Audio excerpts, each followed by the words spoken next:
It's an HP EliteBook 8570P. When it started,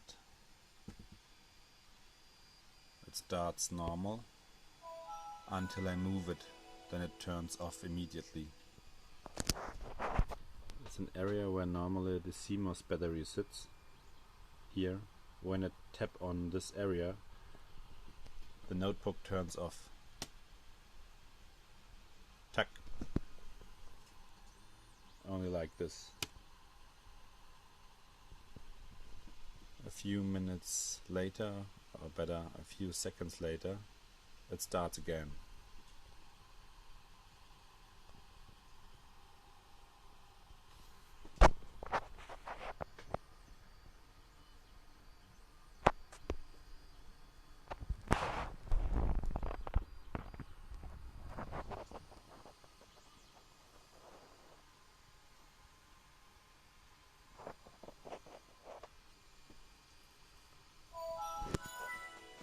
It starts again,